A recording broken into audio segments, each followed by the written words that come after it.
Video yang memperlihatkan momen saat akan makan sahur di sebuah pondok pesantren viral di media sosial. Yang menarik perhatian, cara memberikan makan kepada para santri dinilai kurang pantas. Video tersebut dibagikan oleh akun Instagram @terangmedia. Makanan berupa nasi itu ditempatkan di atas sebuah alas yang ditata memanjang. Terdapat 2 baris alas, satu panjang dan yang satu lebih pendek. Setelah usai menyiapkan makanan, para santri yang sudah berkumpul dan menunggu di pinggir halaman langsung berlarian menuju makanan tersebut.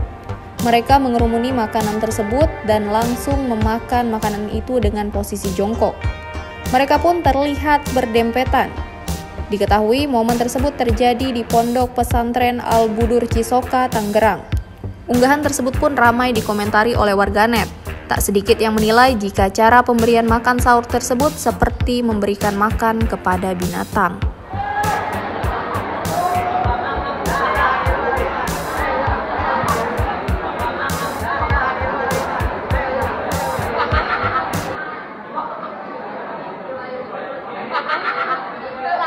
Terima kasih sudah nonton.